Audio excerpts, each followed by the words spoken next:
I can't do it. We'll do it live. Do it live! I'll write it and we'll do it live! Mister, will you please wake up?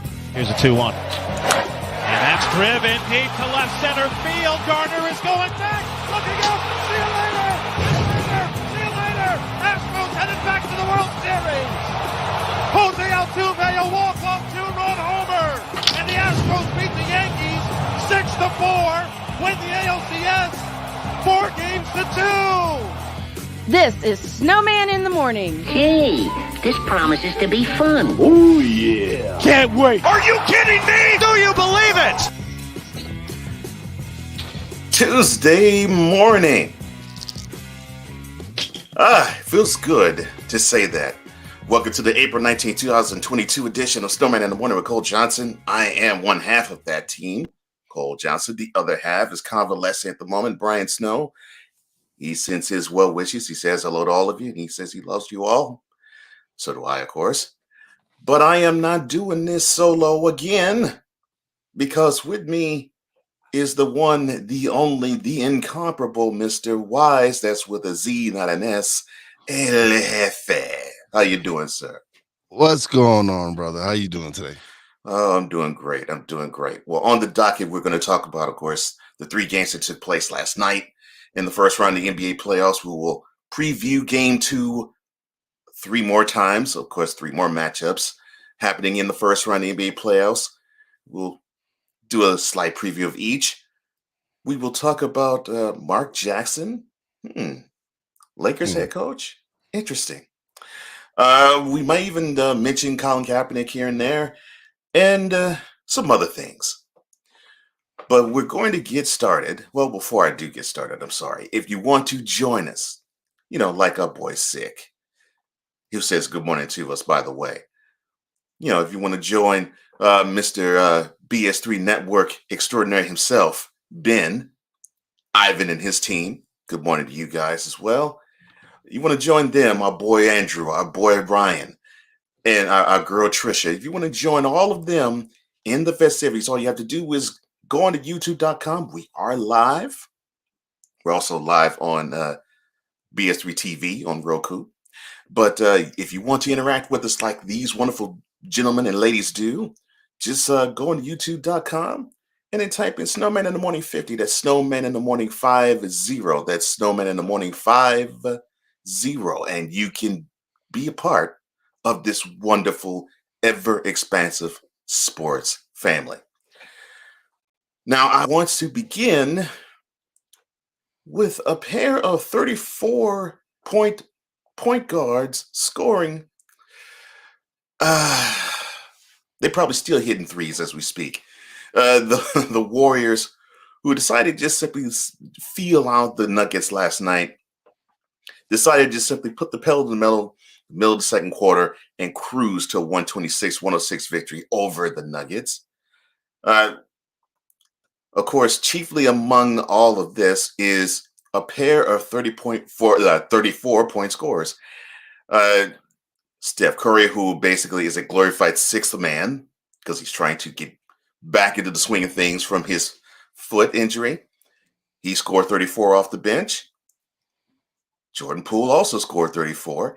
And it seemed as if it was almost anything you could do, I could do better type of thing. But I love the energy. I love the energy. And of course, along with the point that you mentioned yesterday about Andrew Wiggins Wise, Wiggins had 13 points, pulled down 8 boards along with that. So holding the form is him. Kyle Thompson chipped in with 21. And they look good. They look scary. Yeah. They look scary.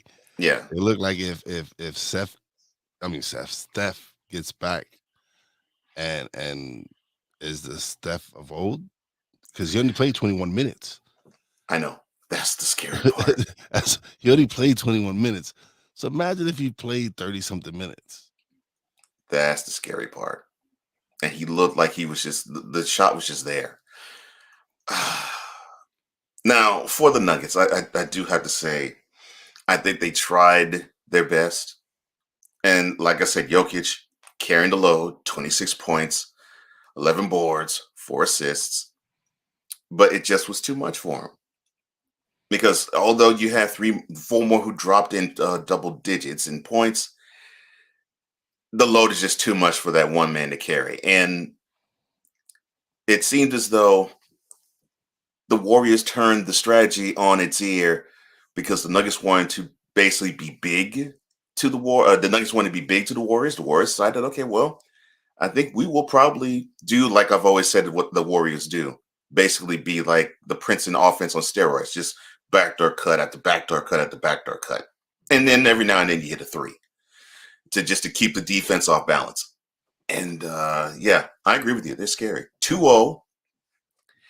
They're up now, or the Warriors. They will be heading to Denver. And I don't see them coming back to San Francisco. Like, they'll come back to San Francisco, but I don't see them coming back 2-2. I think the Warriors will get one. I think the Warriors might steal one. I'm feeling the Warriors, but it's possible they might sweep if they come playing like they did yesterday. So you never know. This is why they play the game. But True.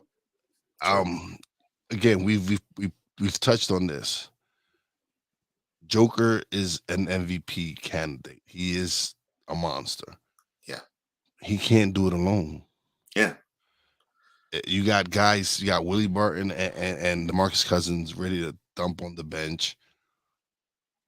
He can't do it alone. Yeah, you like you said, they had a few players in double figures, but not putting up the numbers Joker were.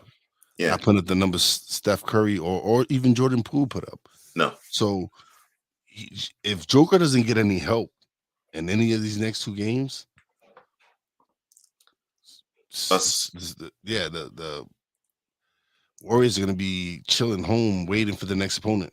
Oh yeah, a sweep isn't out of the question. I can see that happening if Joker does not get the help that he deserves to get, because man, the sporting cast is not stepping up. But I will say this. How you doing, Cool? I'll say this to Cool's benefit. And Sig leads me into the sentiment of, quote, "It ain't over till it's over," close quote. And here is probably what will buoy the Nuggets. Normally, when role players are at home, they seem to play a little easier. They seem to be able to contribute a little more than they normally would versus if they're playing on the road. So we might see one of those role players break out, and you might see along with Jokic getting his normal 26 and 12 and however many assists. You might see one who gets 20 along with them in game 3. You might see another get 20 in game 4. That seems to be how it normally breaks down. But that onslaught, especially in between the middle of the second and middle of the third quarter, that the Warriors put on, that display, they actually can't take that on the road, because they've done that. And to me, that's what I find scary about this team. Absolutely. Now, along with this, I saw a hot take from someone, and this person was saying that. Okay, let me do this correctly. This person opined, quote, "With Jordan Poole's performance last night and Jordan Poole's performance in game 1, it is not the Warriors. The Golden State Warriors are now Jordan Poole's team." Close quote. And with that, I have to do this.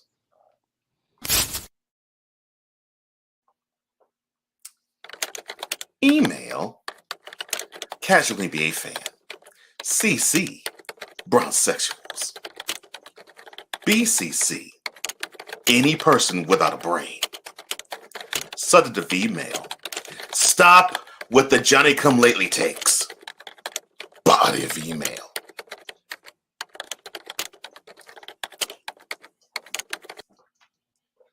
Jordan Poole is now the number one option on the Warriors.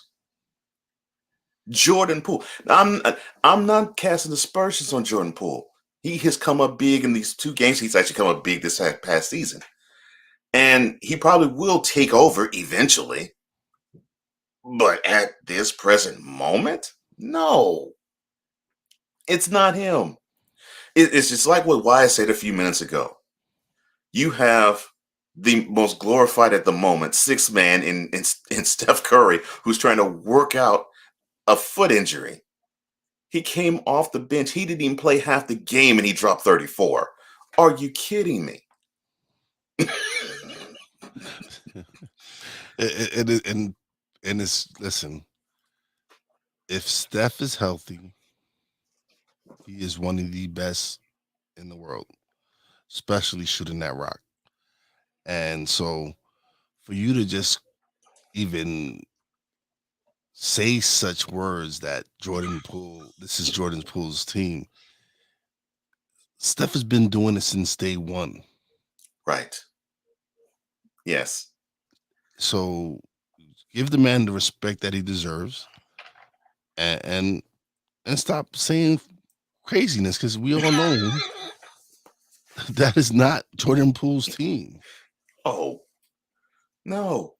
He's having his moment, yes, and I'm happy he's having his moment, and he should. He's having a great run. It just shows you that the decision makers over there and Golden State have an eye for talent. They know what they're doing. Yes, they do. They know how to pick other people's. Andrew Wiggins, for example. Yeah. Everybody had put him as a bust. Good point. Labeled a bust.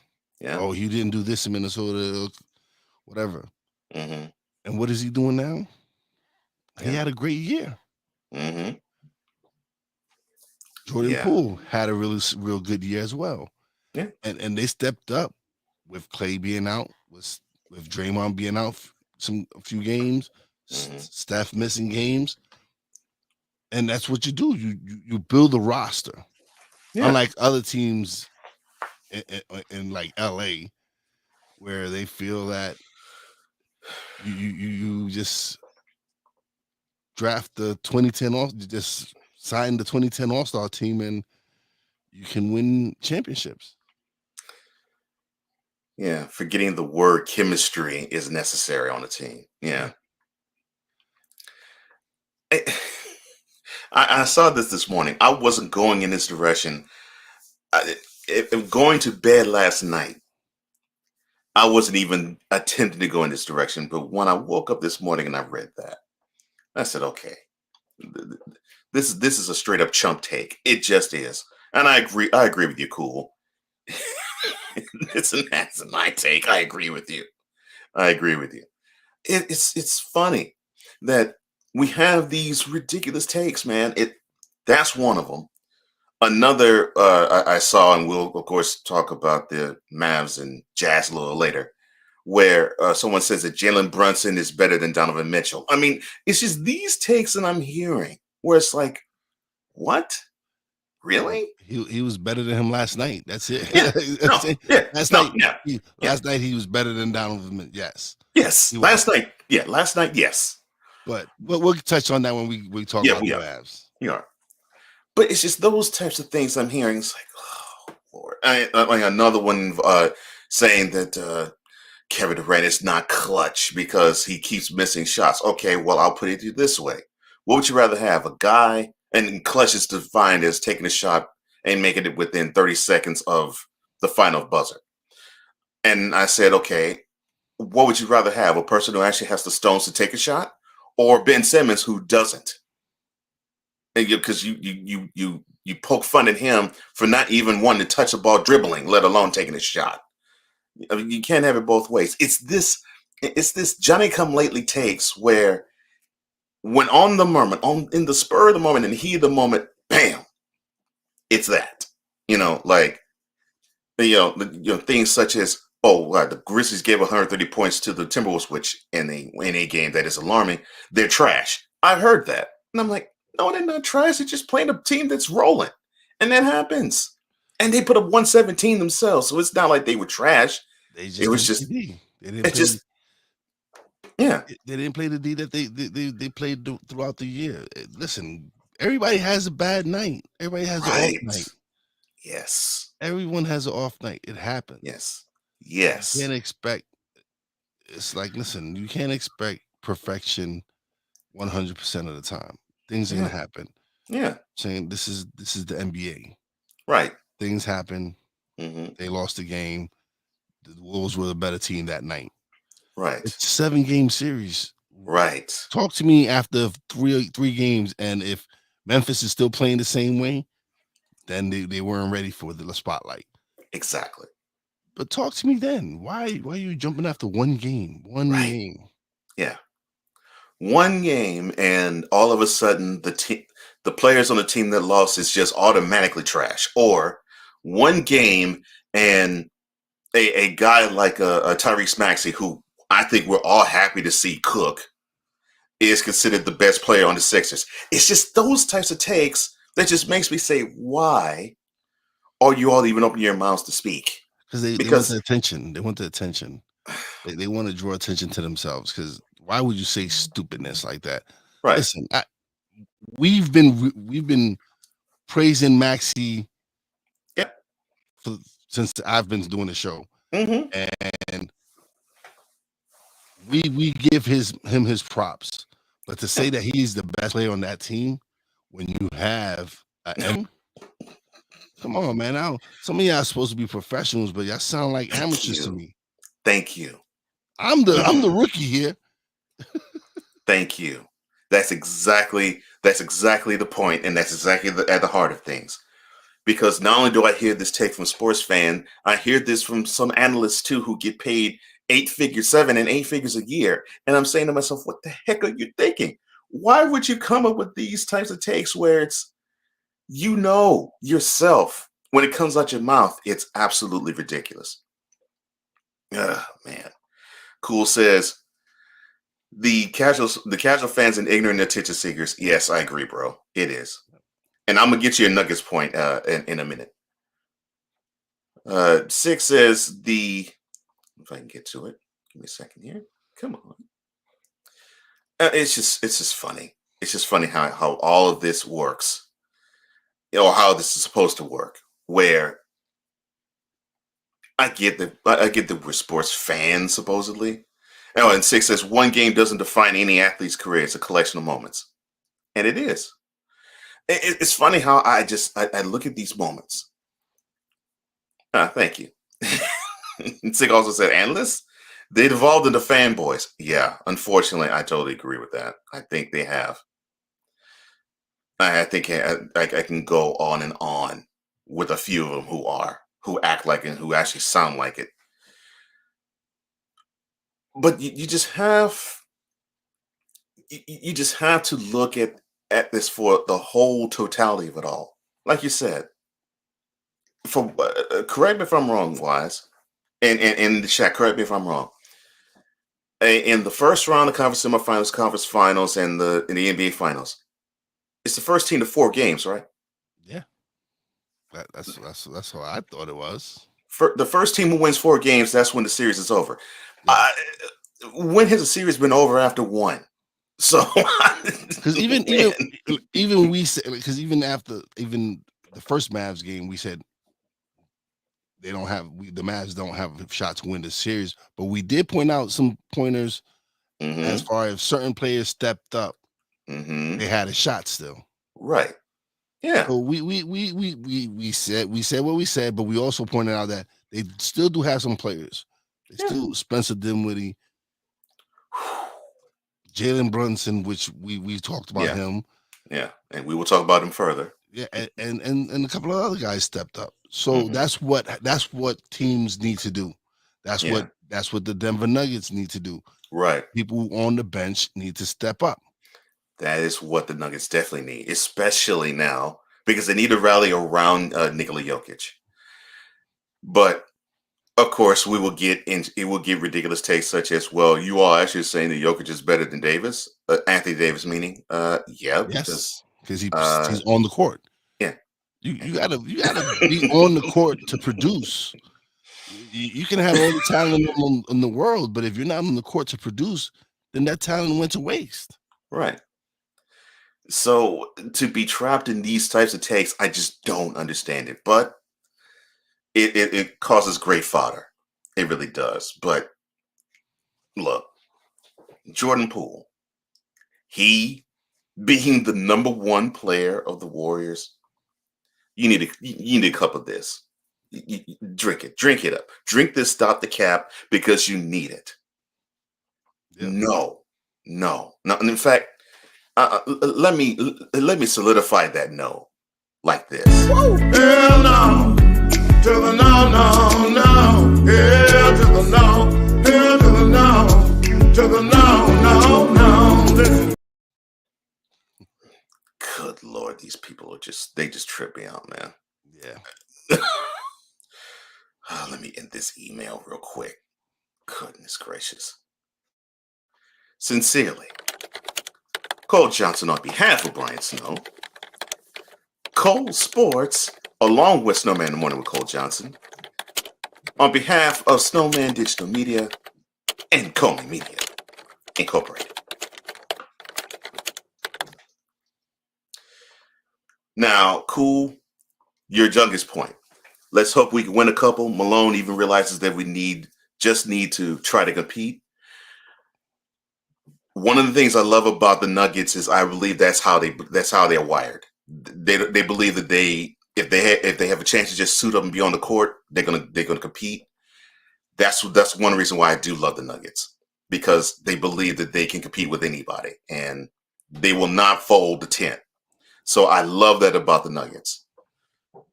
It's unfortunate they're just playing against a team that just has more to them, more firepower than they could ever imagine. Yeah. And it's unfortunate, but I agree with you, dude. I totally agree with you, man. 6, oh yeah, sorry. 6 says Nikola Jokic has been consistent, unlike the Lakers' resident glass man. Definitely. Well, actually, 6, I agree with you on the Jokic point. Anthony Davis, he's also been consistent. He's been consistent. Hurt. That's right. He's been consistent being glass. Exactly. Right on cue. That was perfect. Just consistently being glass. Yes, definitely. Let me turn the attention to Philly. All right, so the game 2 of the first round series between the Raptors and the Sixers ended in fashion. As the Sixers basically just had their way with the Raptors. Even though the Raptors fought earlier in the game, this game was the Sixers from the second quarter on. 112 to 97. Now I'll give it to I'll give it to him though. Nick Nurse, he had them fighting. He had the Raptors fighting. I will give them credit. I will give them that. But if they're going to succeed, they need more. Or they got VanVleet from 20. That is what they need.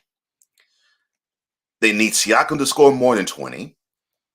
And even though Anunoby scored 26, which that's good, that's a positive. And they had 17 for Boucher off the bench. You need more than that, because you had bupkis almost everywhere else. Listen, Rookie of the Year candidate Scotty Barnes. That's going to hurt. It's going to hurt. Yeah, that's going to hurt. It's going to hurt, because this guy's been a key figure for them the whole year. Mm-hmm. He's nobody. Like I said, he is one, if not Rookie of the Year, close second. Because there's a guy in Cleveland that's is a beast. So yeah, and he's going to be a beast for years to come too. Ooh, man. Now I will give it up to the Sixers. They played a balanced attack with the starters. All of them were in double digits. All of them scored double figures. Led by Embiid with 31 with 11 boards. And of course, I had to do the nod to Siakam pulling down 10 boards himself and dropping 5 dimes along with his 20 points. But along with the 31 from Embiid, you had 20 from Tobias Harris. You had 11 from Denny Green. You had 14 from Harden, but I actually like this 14 because I think he saw the shot wasn't falling, so he stopped shooting, which that is exactly what I wanted him to do for the longest. And even though his assist was down, he only had 6 assists. He tried his best to impact the game in other ways. That's a plus. Maxey backed up his 38-point effort in the first game with 23 in the second game, pulled on 9 boards, gave 8 dimes too. I think how the Sixers are trying to attack, I believe now, it looks like they're trying to have a two-headed. Correct me if I'm wrong, but this is what I'm saying. It looks like they're having a two-headed point guard monster. It's like Harden does certain things and Maxey does certain things. And so they might have moments where they trade being a point guard and trade being a shooting guard. But it's like they want to attack by having them both be like this mega point guard from 2 positions. I might be seeing into things, but what do you think? Oh no, you would have to go with that. But it's just for me. It's just Maxey's just balling, man, and he's been doing it all year. It's All not year. this isn't something new. He's been doing it. He's been doing this all year.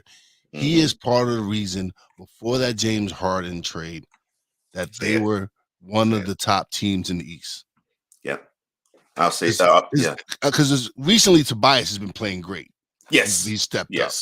Yes, but he had an up and down year. Mm-hmm. The number 2 player on that team this year was Maxey. Easily, it was him. Yeah, he was key. He was key on having them the number 1 seed for most of the year, for a lot of part of the year. Yeah, and so to say that, yes, Harden is a Hall of Famer. Yes. And there's certain things that Maxey does that he doesn't do well. Like AD. And so you have to have Maxey come in and when like his shot wasn't dropping, you said, and he did the thing that you've been thinking for him, telling him to do for years. Yeah. Pass the rock. Right. Don't shoot.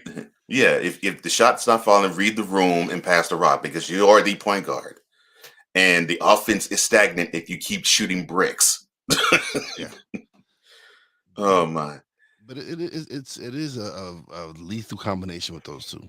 It is. It's pick poison because if Harden is on and Maxey is on, who are you going to guard? Yeah, that I think is what the 76ers would like offensively to have happen, where you have those two go off, and then I mean just strategy wise.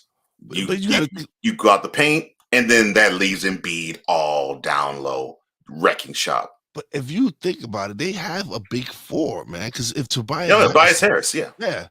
So if Harris can continue to play like he's been playing the last 2 games, giving you over 20 points, and then Maxey contributes to his 20, 21, 22 points, and then you get Denny Green, who I've never seen him dunk like that ever in my life. I don't think I have either. And all these other role players step up and give you 10 points here, 7 points here, 11 points. Again, this is a team that with Embiid, no one in the league has an Embiid on their team. Yeah, you have a Jokic, but I agree. If they could get him going, if they could continue him play at the MVP level that he's playing, and his surrounding cast step up and play to the potential that they have, there could be a celebrating the chip in Philly. I agree. And to your point, the closest that I could see where where a team has an Embiid type figure would be Giannis. But even Giannis operates differently than Embiid does. And he's even strategized to operate in the Bucks offense differently than Embiid does with the Sixers. So yes, to your point, There isn't a guy in the NBA like Embiid. Not even close. Not even close. And Six said fair point, and that was alluding to the Jokic, Anthony Davis point. No, and your point was fair too, because I know you were talking about production. And yes, no question. Your point is fair too. He also says, Cole, so is Harden smartening up and knowing his role, or was this for one night only? I would love to say that he has learned his. I would love to say that. Let me do this correctly. I would love to say that Mr. Harden is doing this. You know your damn role and shut your damn mouth.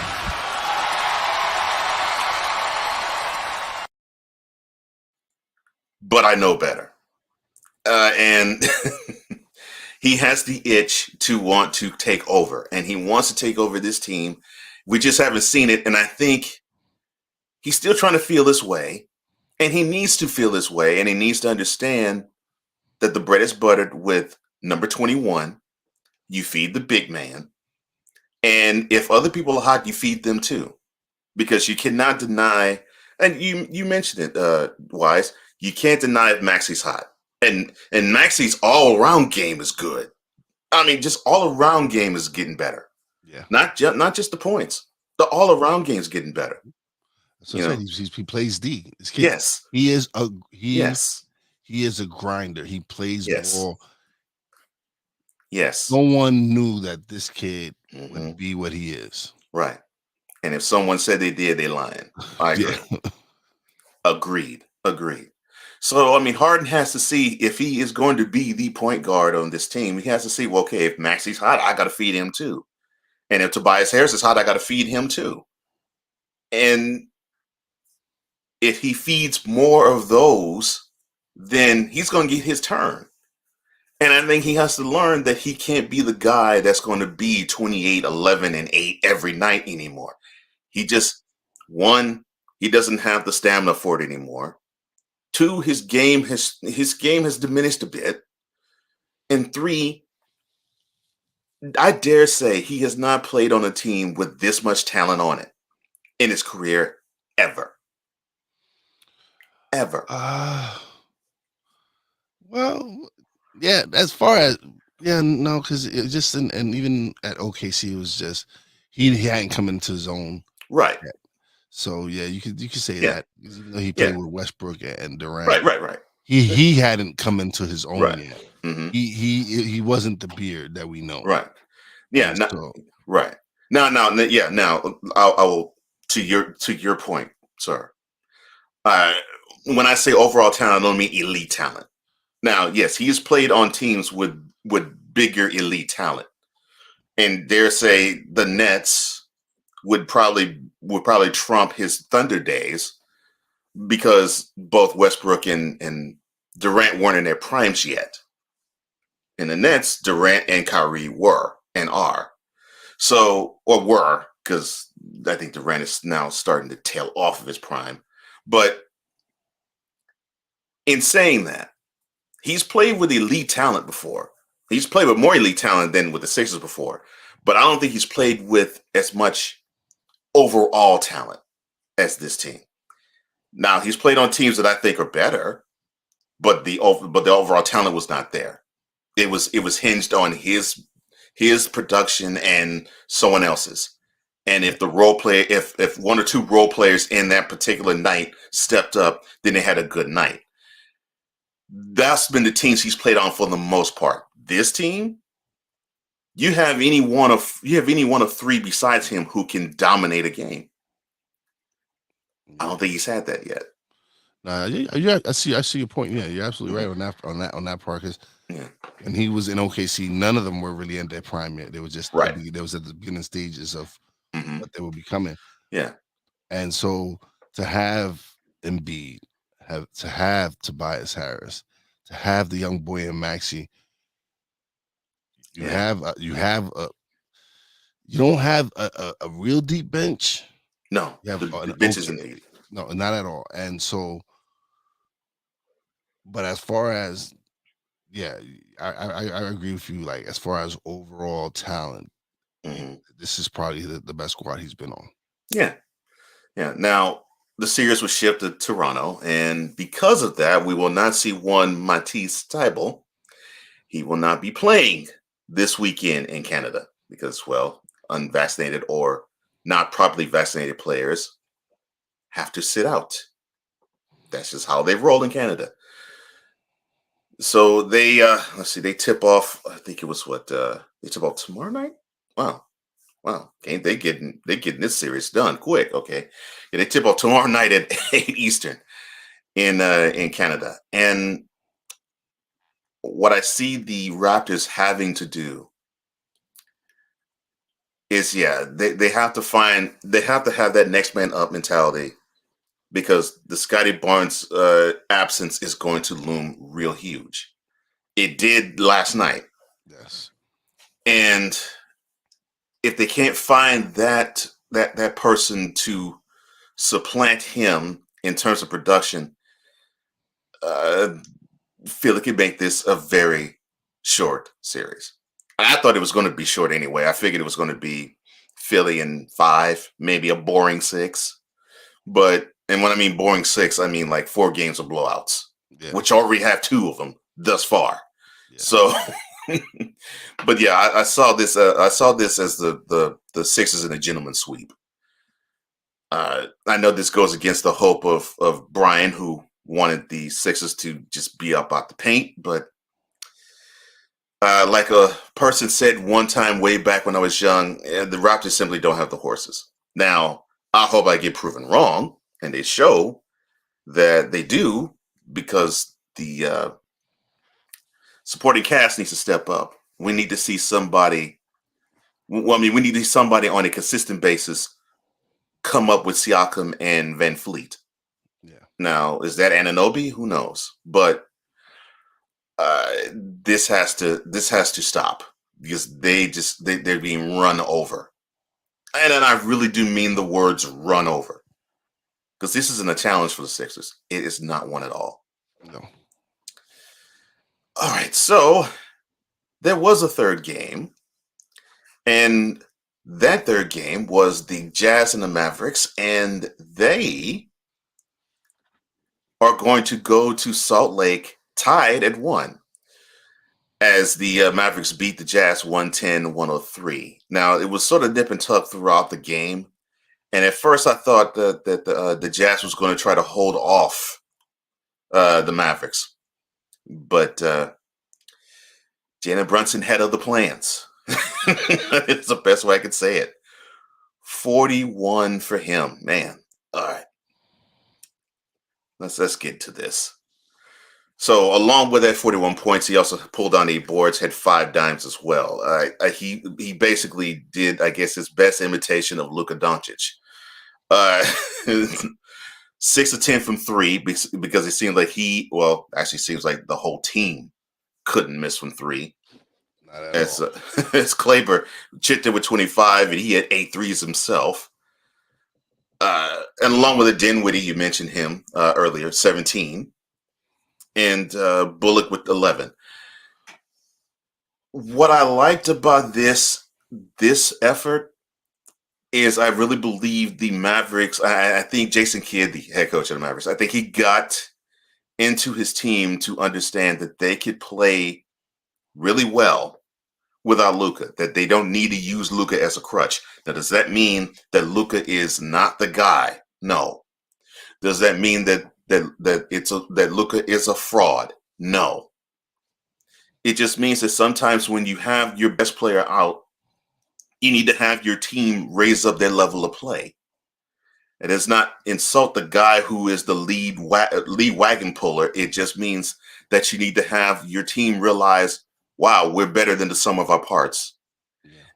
And that, I believe, is what Kidd infused into the Mavericks last night. And that fourth quarter, when they amassed 33 points, they brought it home beautifully. Now, for the losing Jazz, the Donovan Mitchell, who had a pretty good performance in game 1, he ended up with 34 points, but 13 of 30 shooting.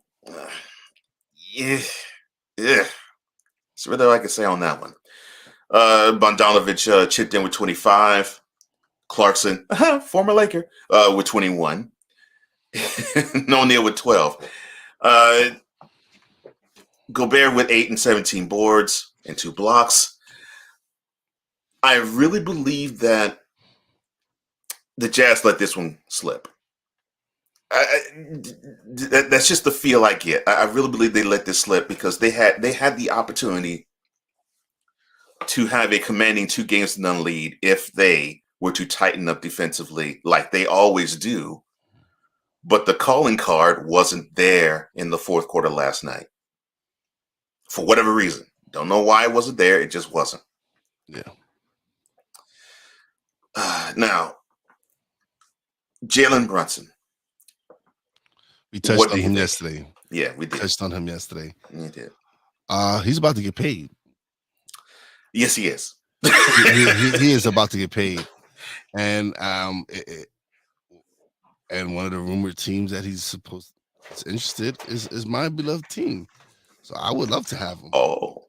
I would love to have him because he is a point guard. He can ball, man. And to me, it seems like all these second generation players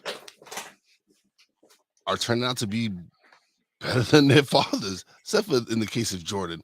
But you got Steph Curry, Del Curry. He's Steph is Jalen Brunson, his dad, Rick, a former Knick. Right. Rick was a solid pro, but Yeah. Jalen is a baller, man. He came out. We spoke about it yesterday. We said Dinwiddie and him had to step up. Yeah. With Luka missing. Mm-hmm. And it's like this man could not miss a shot last night. He couldn't last night. He couldn't miss it all last night. He was hitting threes, and I'm talking about he had a hand in his face shooting threes, just pulling up, coming down, pulling up and shooting. He was just doing it all. And you had other players contribute. You had Bullock come in, play his 3 and D. Yeah. You had Dinwiddie dropping in 17, like you said. What's his name? Smith. Anyway. Yeah, Fitty Smith. Yeah. He came in and he played a heck of a game. You had the role players step up without your star being there. Right. And that just goes to show you they are a well-coached team. They are. Coach Kidd has them like, listen, yeah, we don't have Luka these games right now, but we have weapons and we have talent. So, and they stepped up. Again, this is what you want from your players when your star goes down. Step up. The next man up. It's a beautiful thing when you see a team that doesn't have their star player and the head coach says, I believe in you. And you see it in action on the court when the team actually says, you know what? Coach is right. He should believe in us because we are good. And the Mavericks prove that they are good. It's a similar thing as what we saw with the Suns when they were without Chris Paul, when they learned, well, you know what? Devin Booker is the man anyway. And it's not a slight to not have him, but I mean, Chris Paul is the greatest traditional point guard that the game has seen in the last 10 years. Yeah, he's a great weapon, but we can cook without him. And the confidence that it brings a team, it just feeds on itself. And, and I think it's sort of the opposite effect, like with the Nuggets, where you have important parts down, but you still have that number one guy still cooking. And it seems like the role players try to rely even more on this guy pulling the wagon. In this case with the Mavericks, you do have, like you said, you do have you said it right. You do have the talent there, and you have the coach who's feeding the right things in them. I'm not saying that they suck. It's saying that you can get this job done. Yeah, this team may be tough, and this team may be defensively physical, but we got the pieces that could beat this team even without Luka. So now, of course, they have the confidence to go into the rest of the series saying, okay, well, we beat this team once without Luka. When we have them, I think we can have them. which that would be true if Luka comes back. I think the Mavs will be better. Now, do I think that the Mavs can win 3 more games without Luka? No. And they will get their chest, hopefully with Luka in tow, but they will get their chance to steal home court back. But when they go to Salt Lake, and tip-off of that game is 9 Eastern on Thursday. I have seen so many playoff games in Salt Lake City. Being a Rockets fan, it's rough. The crowd is energetic. The team, it doesn't matter the generation of them. And I mean, I've seen them when Adrian Dantley was the lead player on the team. I saw it when Stockton Malone were the lead players on the team, and I've seen it now when Donovan Mitchell's the guy. They feed on the crowd, even when Andre Karolinko was the main guy for the Jazz in between. The team seems to feed off of the crowd, and I almost believe that the Jazz like it to not have home court advantage for the first 2 games, and they get a chance to steal one, because it seems like they want to build this momentum and build the atmosphere where the first 5-6 minutes of game 3, it's like they want to it's like they want to go along the ride with the crowd, and with the crowd take the will out of their opponent. And that is what the Mavericks have to try to stop. If they can stop that momentum that the Jazz crowd will give the players, they stand a chance of surviving it, but that road's tough. It is tough. And that first 6 minutes in game 3, it's going to be brutal for the Mavericks. Yeah, it is. Ryan, how you doing, my friend? Good morning, Ryan. Happy Tuesday to you too, sir.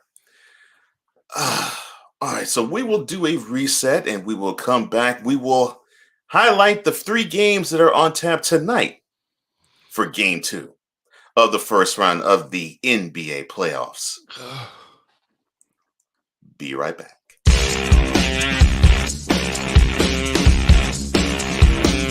This is Snowman in the Morning.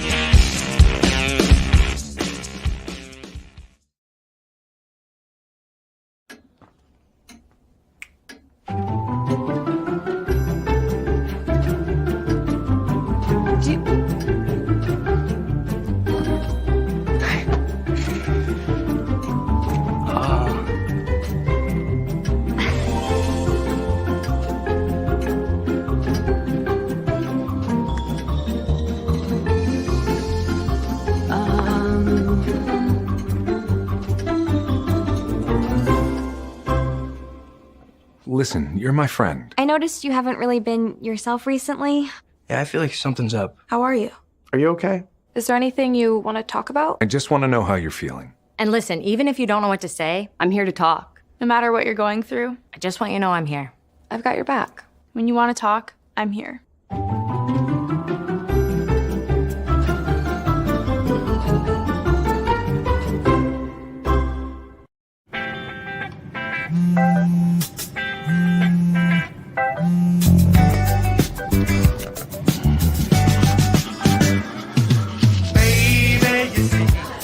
You're so right for me, and I'm right for you. I love the things you do, like sweet tasting wine. Your lips are so divine. Your loving turns me on. My lonely days are gone. That's why I'm never gonna let you go. Never gonna let you go, babe. I'm never gonna let you go. No, no, never gonna let you go.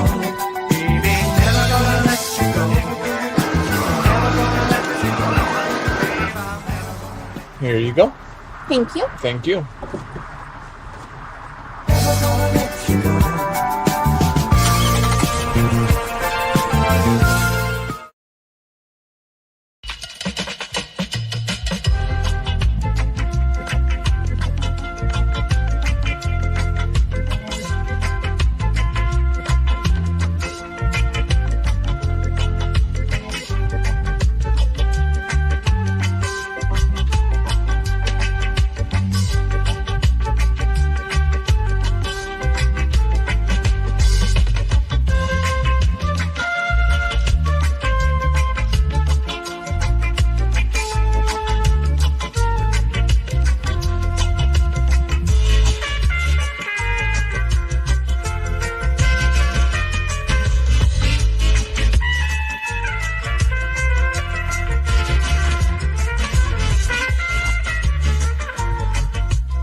Hey guys, it's me, Isabella Gomez, filling in for Smokey Bear because he's got more to say than just... Only you can prevent wildfires. Like, if you're outside enjoying a barbecue, don't let a hamburger distract you from fire safety. Make sure you aren't dumping your hot coals or ashes onto the ground because that could start a wildfire. So take wildfire prevention seriously and let's save the world one day at a time. Juntos con Smokey Bear, podemos hacerlo. Go to smokeybear.com to learn more about wildfire prevention. Mister, how do you operate this Twitter thing or this Instagram thing or whatever the heck? You're supposed to know all this stuff. Anyway, welcome back to the show. Well, Dr. K, it is official SIT Morn. That is how you can reach us on Twitter and Instagram. That is official SIT Morn. Cole Johnson, one half of Snowman in the Morning, along with Wise El Jefe. And Yep. Cool says Utah was born to watch, but a solid squad. I agree. He also says AK-47, the Andre Kirilenko reference. Yes. The man. He was the man. I ain't gonna front. Yes, he was the man. He totally was the man. All right. So tonight, yes, the NBA has 3 more Game 2 matchups going.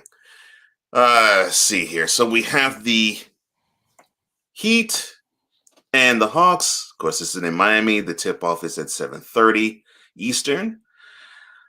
And what I witnessed from this game in over the weekend makes me think that this series might be short. It's going to have to take Trae Young to actually put forth like a 50-point performance on the road for him to have a shot. He's gonna have to put out a Herculean effort to really for Atlanta to even have a shot to win this, man. You have Jimmy Butler's leading this team. He's leading this team. Is because yes, Jimmy Butler's a star. He's a star player. Is he that superstar? Maybe not. He might be a little bit below that. But he is leading this team.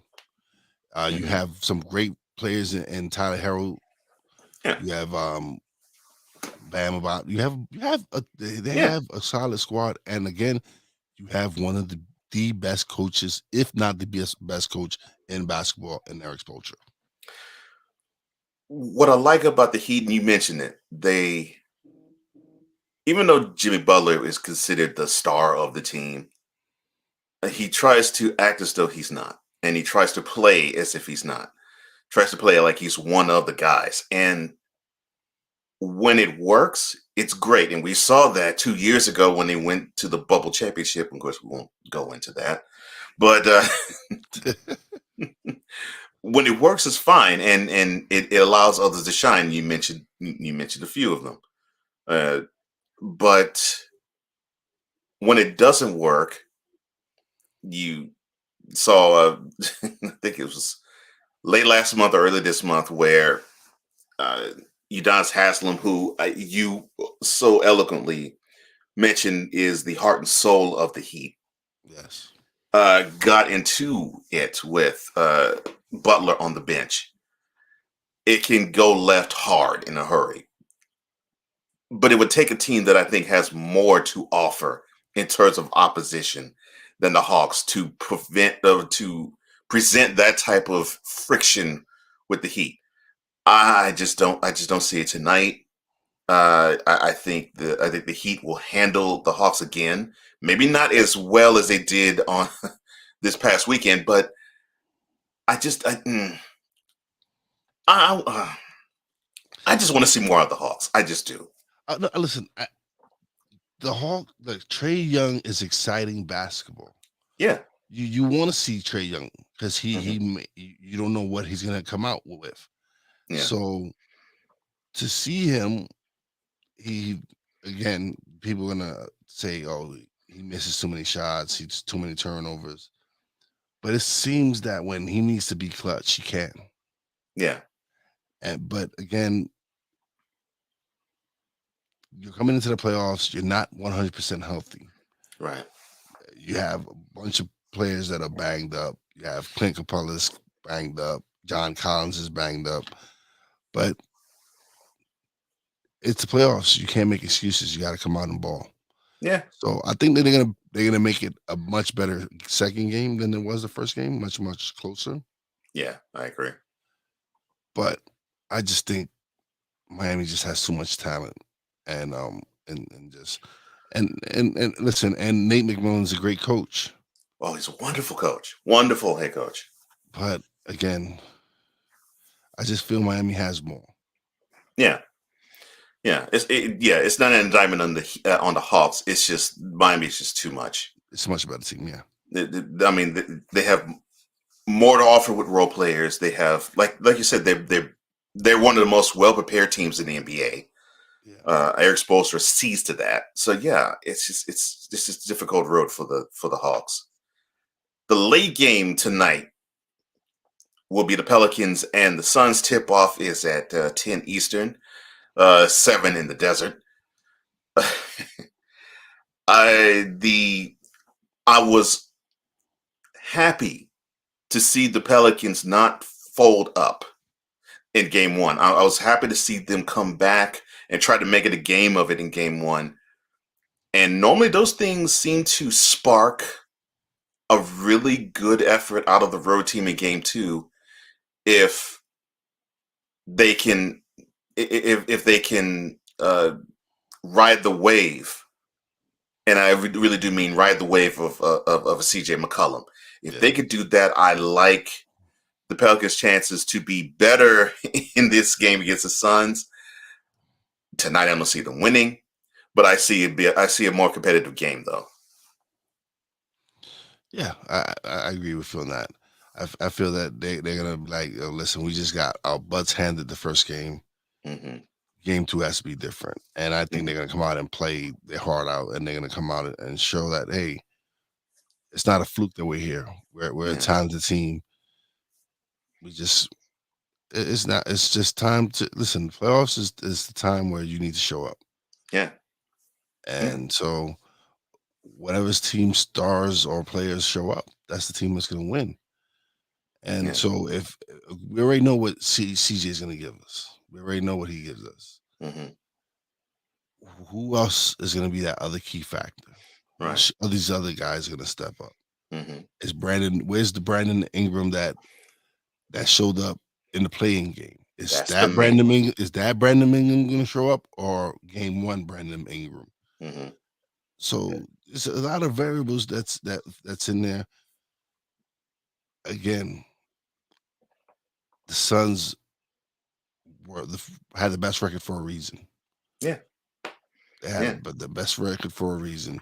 Mm-hmm. And so, if you think that you're going to come in and beat them at home, not playing your A game,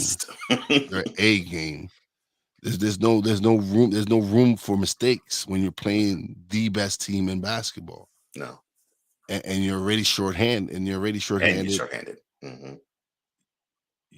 There's no mistakes. You got to come and play perfect basketball. You have to come in and play your best game. And and if they don't, the opposite will happen, and we will see the Suns rout the Pelicans tonight, and they have the weapons to do it.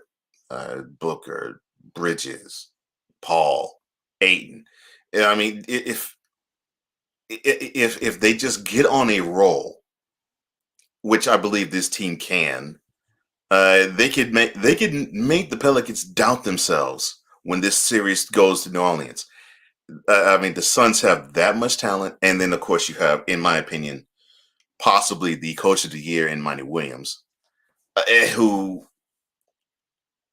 it looks like he has learned a lot of lessons during his stint so far as the Suns head coach, and he seems to push the right buttons, and he seems he's learning how to push the right buttons in the playoffs now. And when a coach is in line with his players and they sync with his players, and they can put the right strategy in along with these players, and the players are in tune with each other. Like you said, best record in the league for a reason. Yep. Totally agree with you there. Definitely. And now the game to me of the night which is I think would be the series of the first round if it weren't for the Nets and Celtics. The Timberwolves and Grizzlies. The tip off is at 8:30 tonight Eastern. I want to say the Grizzlies can come back and show that they can put forth effort, because to me it's not. To me, I don't think it's fundamentals or athleticism for them. They possess it in spades. They show it off. They show they have skill. They show they play together. So that's not an issue to me. It's effort, and normally that is indicative of defense. To me, defense. To me, I've been taught this. I have taught this, and I have seen it. It's all about effort, and if you don't put forth the effort, the defense doesn't matter.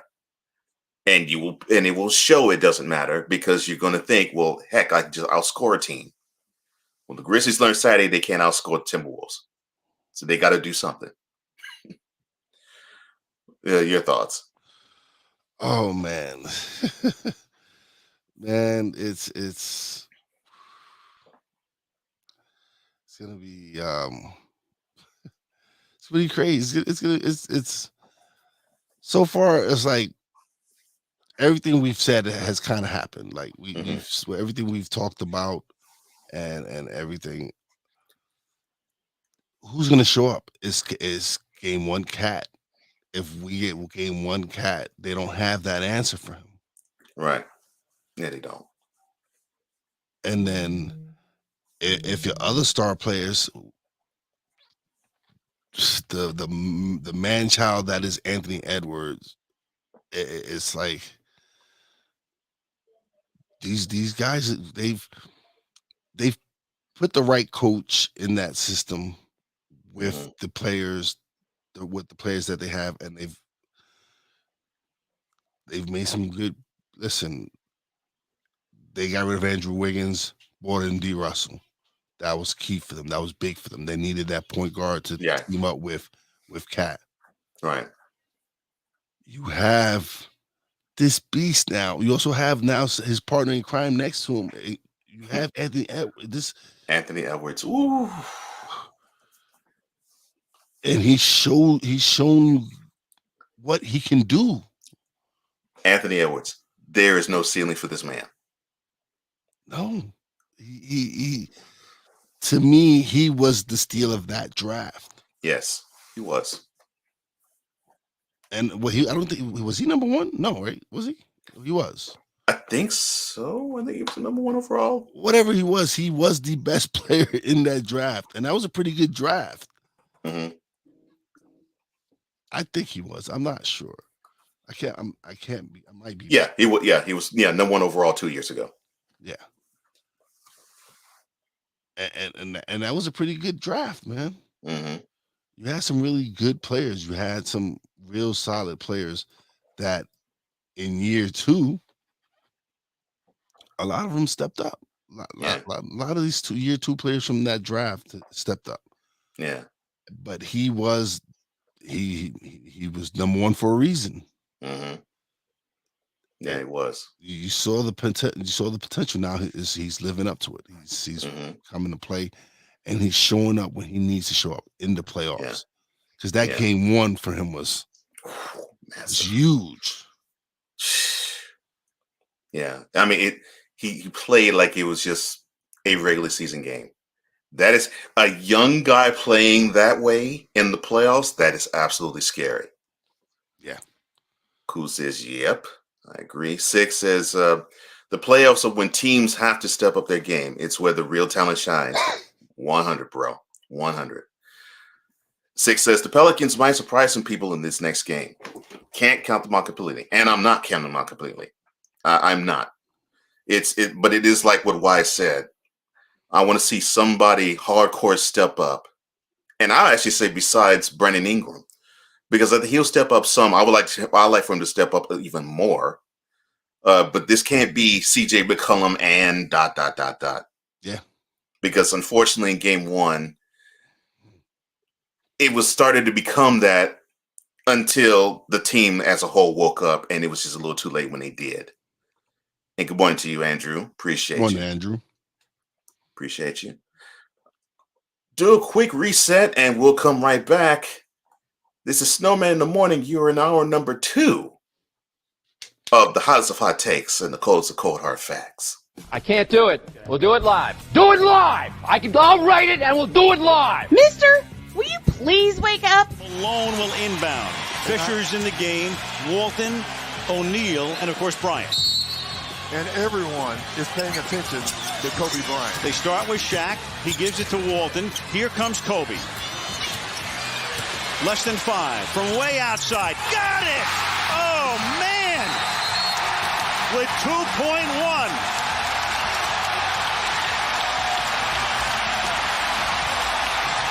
This is Snowman in the Morning. Hey, this promises to be fun. Oh, yeah. Can't wait. Are you kidding me? Do you believe it?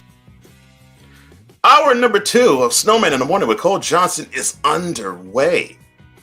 Hot and heavy already. Cole Johnson won half of that team.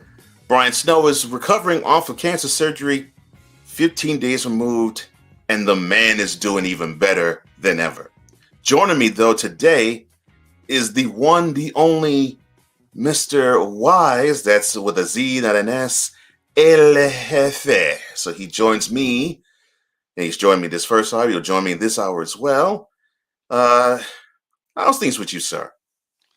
Oh man, besides the snow that we got yesterday and the slush that's coming down, I'm doing well, man. It actually kind of worked out because it's snowing was slow at work and it allowed me to come home and do the show. Cool.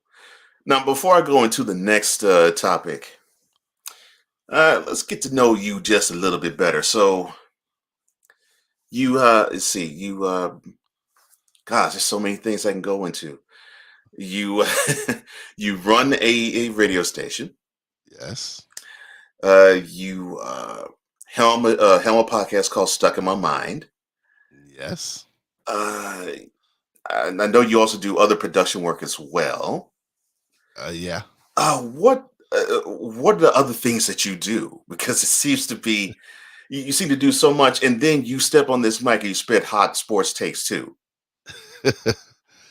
Bro, I just you know what, when I started podcasting, man, it's just like all these creative juices just started flowing, man, and so I started editing and producing shows and decided when I launched the radio station, it was to open a platform for people who didn't have a platform or were getting censored from YouTube and other platforms and Spotify and all. So I was like, you know what? I just one day I was like, you know what? I'm gonna just start a station. And my nephew was like, all right, let's do it. So we started the station, we started the production company. And it just felt like the right things to do. When you get that feeling, hey, this is something that's interesting and something. And so I felt that the way that people were consuming content and all that, it was just only natural for me to just to go into that realm and really put all the effort that I can into making it something successful. Well, yeah, I would say that. Yeah, your wife's radio. And I love what's stuck in my mind. Now, okay, so if people were to listen to or even view, because it's also on YouTube as well, Stuck in My Mind podcast, what type of content would it be? See, you would think it would be sports, right? Because I love sports, but nah, it's more about self-development, entrepreneurship, and just basically having a conversation with people that have stories to share, because everyone has a story. Everybody's been through something, and no one story is more important than the other. Everyone's story is important, and just to be able to have them come and share their stories, you don't know. Maybe one person might be listening to one of my episodes and be like, I needed to hear that. And so me being able to provide that and finding myself as well in the process of doing my podcast and being able to discover new talents and be able to do the things that I'm doing. It's just I'm blessed, bro. I am unbelievably blessed to do what I love to do now. I can't explain it any more than that. It's finding my passion and finding my purpose is just driving me to do even bigger and better things. Yeah, I can see that. I could totally see that. And a lot of the work that you do, and I've got a chance to actually view what you do. It's amazing. It's amazing that you have this vast platform. And like I said, I've said this to you. I would have thought, okay, this guy's a straight sports guy. Okay, he's passionate about it. He knows a lot about it. I mean, you throw any subject in his way, and he can just pick it apart like it's nothing. But I grew to have a higher level of respect for you when I saw, oh, he's doing other content too. It's like, okay, cool. Which of course it goes to my mantra that all of us, all of us as human beings, especially those who are non-Caucasian, are, are not a monolith. But all of us as human beings are not a monolith. No. Yeah. It's being able like being able to do this show has opened up just so many, it's shown me that I can do radio, I can do sports talk, I can, because even though I do my podcast is pre-recorded, so Right. it's not live, so I can Right. always edit stuff, but this is live. Right. This gives me the opportunity to hone my skills, to practice every episode to me is practice. Is Yeah. me getting improving with every episode. So every opportunity that I get to be here and do this live, it's helping me grow as a talent. It's helping me grow as an analyst. It's helping me develop my style and my voice, and I just greatly appreciate it. And it's again, like I can't just I just can't stop repeating how many times. This to me is a dream come true. Like being a kid, I grew up listening to the Fan and listening to all these Francesca in the morning, Francesca, whatever, even Mad Dog, and all these and so to be able to do this and show that I'm capable of doing it, it's like, okay, all right, I'm here now. Yeah. I'm not going anywhere. I'm here now, and I'm just gonna just keep doing this. Yeah. Yeah, it was a good learning curve for me too. And I was like, okay, I know I can record this stuff, but do it live is a little different. Yes, it is. It's completely different. Yeah, it's different. a different animal from pre-recording my shows. So again, like I said, it helps me improve my craft. Right. And I had a conversation with my nephew on this because he wants to do music and he wants to do beats and all that. And I told him, I said, yo, if you really want to do it, you need to dedicate yourself to it. Like smart. Me personally, the only way I improve is by working on myself, working on what I'm doing. So if you truly committed to doing these beats, you want me to check them out and listen to them, I have no problem, and I'll give you my opinion. But if you're serious about it, you need to hone your craft. You really need to work on what you're doing, because that's the only way you're going to improve. If you just keep doing the same thing and not trying to develop and grow, it's I feel like it's just don't make no sense. You're not evolving. Well, yeah. Well, to your point, they say that it takes 10,000 hours to do a thing in order to master it. Which, wow, that's a lot of man hours. That's a lot of hours. Ooh. But yeah, but it definitely hones in on the point of, yeah, if you're passionate about it, you're willing to do the work, and sometimes the results might not be exactly what you want, but if you love it, that doesn't matter. As long as you love the craft and you're trying to work on it and improve on it, the rest will take care of itself. Listen, since I've started this journey, I've taken so many courses, and that's because I felt I wanted to improve more myself, and so I took courses on from editing to coaching to everything, because it's all connected. Everything I do is connected to podcasting in some way. Yeah.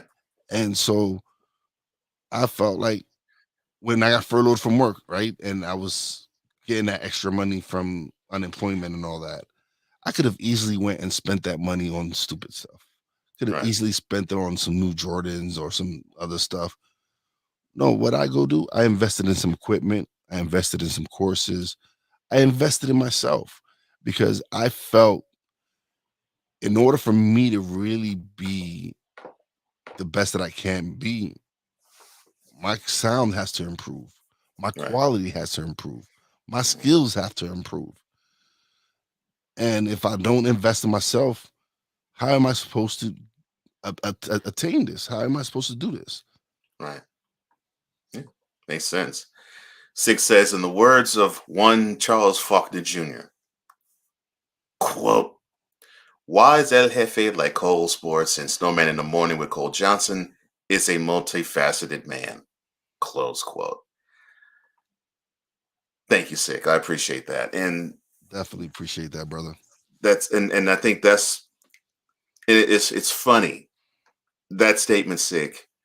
If I were to actually say, because I really did not know this man existed until we started doing broadcasts. I mean, the first day that I really knew of his existence was the Friday before the national championship game in the NCAA tournament.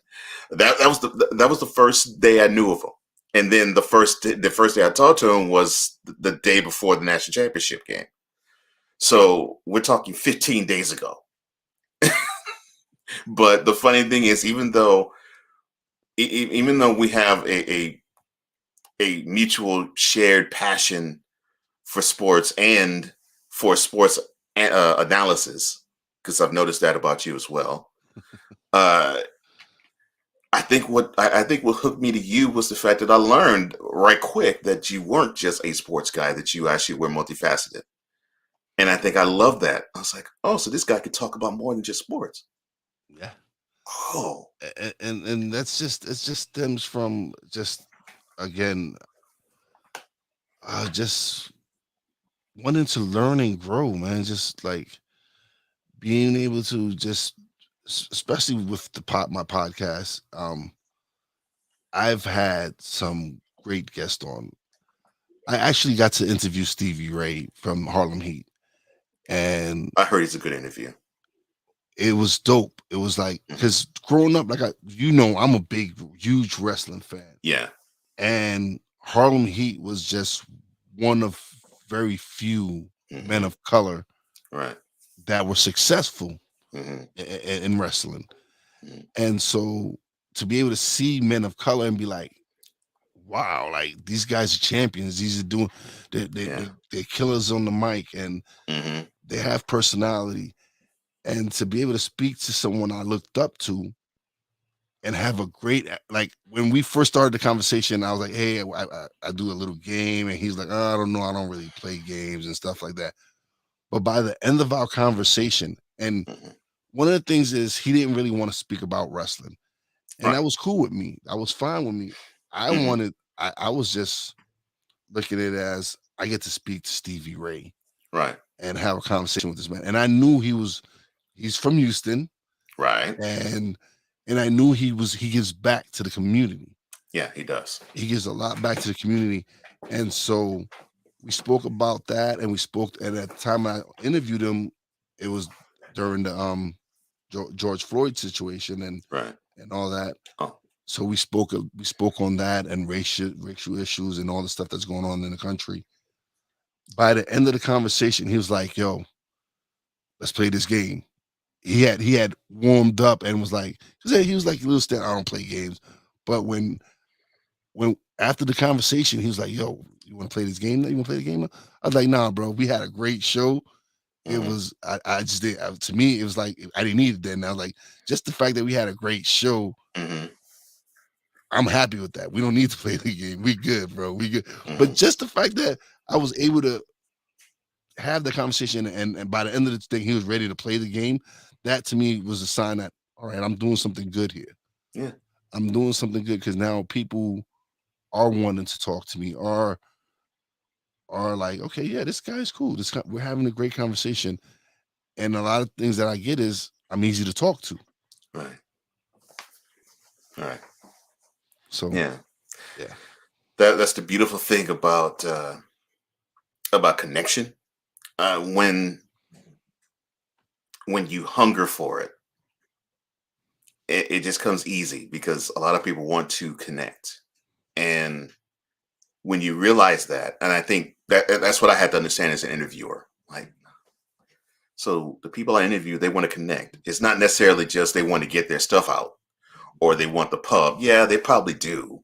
Yeah. But they want, ultimately they want connection. They want to be shown that they can connect with people. And if I'm going to be difficult and not be one to want to connect, then that's going to be friction. That's not going to be good to view or good to listen to. Yeah. But if I show that, it's sort of like the Bible scripture, in order to have a friend, you show yourself friendly. If I actually were to befriend in an interview the interviewee, then it doesn't turn into a what do you think about this question? Da, da, da, da, da. What do you think about this question? Da, da, da, da, da. What do you think about this question? Da, da, da. Well, thank you very much, and send them on their way. Yeah, and that's and that's not what I don't like. My show is not nothing like that. Like I'll have a couple of questions, but for the most part, we have a conversation, and they get their time to plug whatever they got to plug. For the most part, I want my people, my audience to know that these are real people. Right. It's just like you and me. They bleed like you and me. They cry like you and me. They have their own issues and problems like you and me. And so I just try to make it so that my guests can let their hair down and just have a good time and conversate and just put out some great content and hopefully people can learn from it and take from whatever they can from it and that's it. I just try to be me.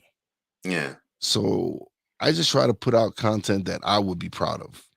Yeah. And I'm like, if I was a casual listener, I would like, oh, let me tune in. I like this show. He talks about. So it's just stuff like that. And again, it's key. One of the key things is being consistent. Yeah. Is continuous, like just continue to put out content. And so I just love to do it. So whenever I get the chance to record, I record. Yeah, you're smart to do that. You're smart to do that. Six says Stevie Ray is one of the funniest and coolest cats when it comes to podcasting. Booker T's got a great podcast as well, and he also is. I never interviewed him, but I've seen him when I lived in Houston. I saw him about town. In fact, he lived in the same area that I lived in. Yeah, and one of the friendliest people that you'll ever meet is Booker T. Love that dude. Oh, listen. His story is an amazing story. Yes, it is. It's to serve time for armed robbery, turn his life around, and become one of the greatest African American champions, wrestlers of all time. He is. Him and his brother deserve the accolades that they get because they are one of the best to do it. Yeah. And He's one of the so, best tag teams ever. yeah. So, again, like doing this has opened up so many opportunities and allowed me to live a lot of to be able to live out a couple of my dreams, to be able to speak to people. The Warriors were one of my favorite movies growing up. I got to speak to one of the cast members. So to be able to speak to someone I saw on the movie screen growing up, or TV, wherever, it's like, oh, this is dope. This is cool. And you just get to realize that no matter what, if they're celebrities, whatever, athletes, star athletes, whatever, they're regular people. Yeah. They have regular lives just like you and me. They just on TV all the time, or whatever it is. So to be able to show that side of people, it's just a blessing. And again, I appreciate the fact that Brian had so much confidence in me before I even knew I was capable of doing this. Because when he offered me the opportunity to do this, you and him didn't really know I knew what the hell I was talking about. Besides this, sometimes showing up and talking to Brian and once in a while, no one really knew I was capable of doing this. I knew I was capable of doing this because I know sports. Right. But no one knew this side of me. Everybody knows me from my podcast and from what I do on my podcast. No one knew that I can sit down and talk sports with the best of them. Wow. And I come from the total opposite aspect with you, because it's like, okay, I did not know any of your platforms, so I thought, okay, that's all you did talk about. Man, well, I'm glad I was wrong, because woo. Yeah, definitely. Oh, I love that. 6 says, "Can you dig it? Yeah.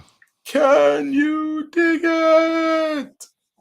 Can you dig it?" Cool says, "Can you dig it, sucker?" Oh man, and Sig is loving it. Cool. All right, well, let me not hard. Let me soft segue, since you mentioned wrestling. Did you see Raw last night? Yes. All right.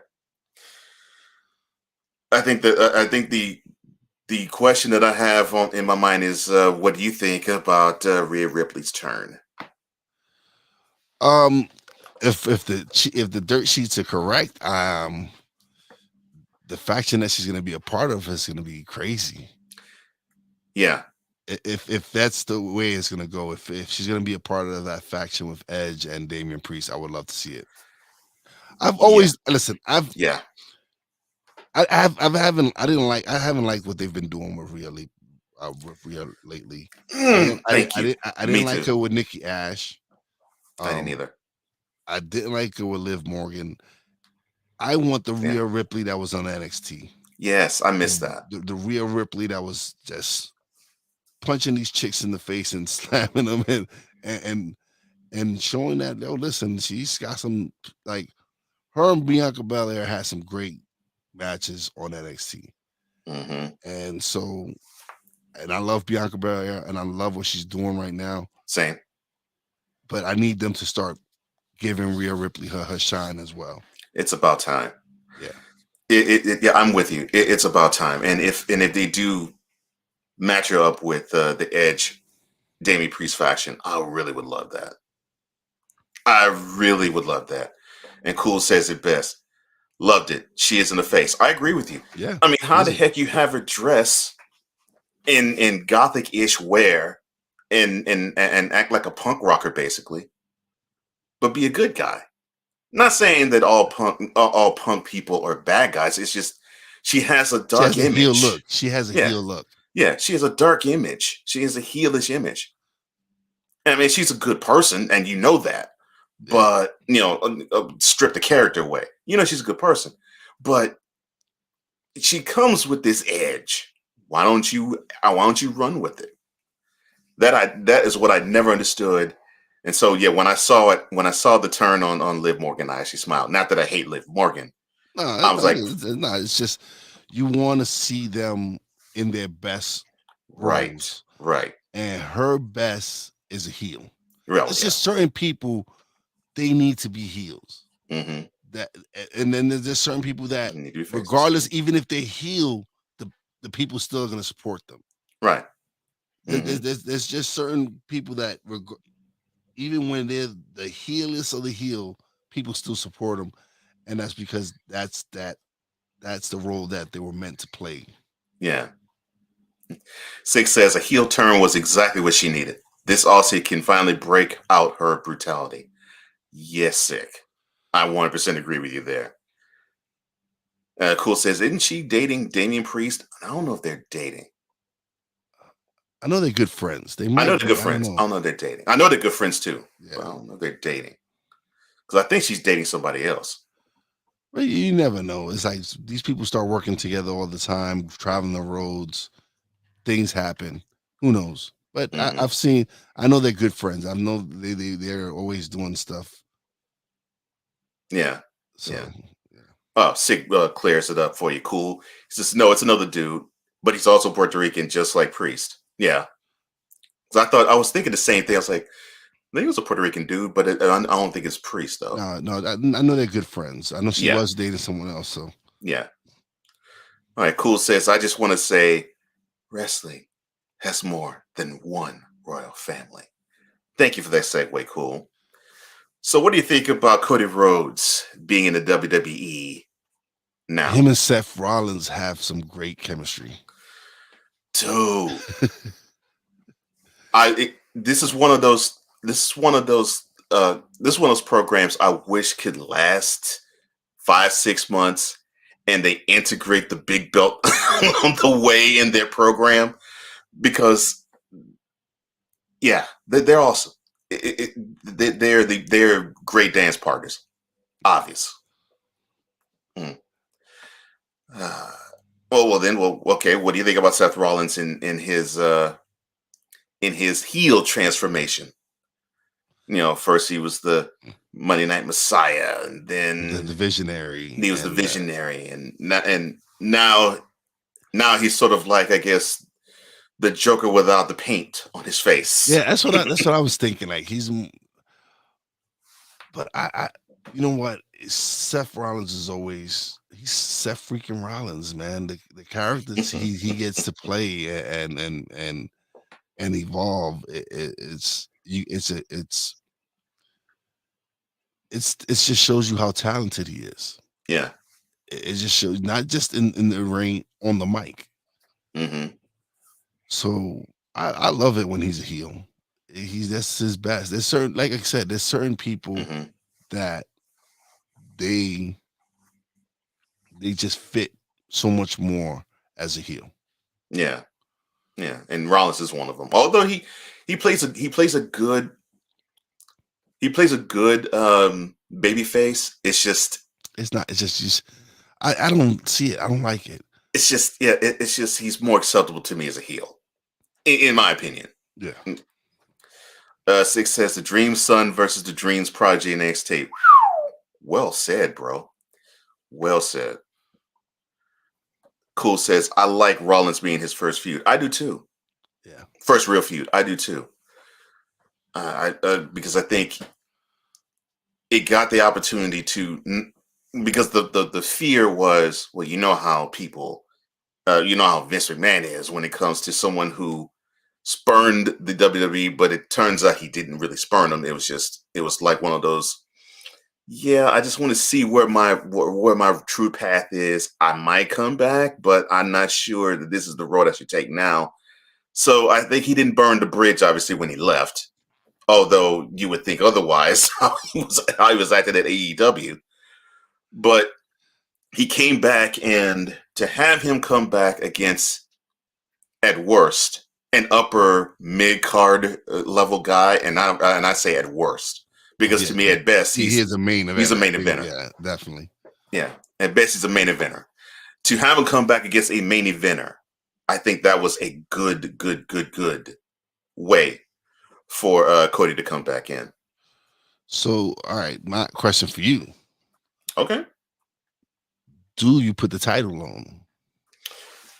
Do you put the title on Cody? Eventually, yes. It's now it's once you get over this program with Seth Rollins, do you put him with the head of the table?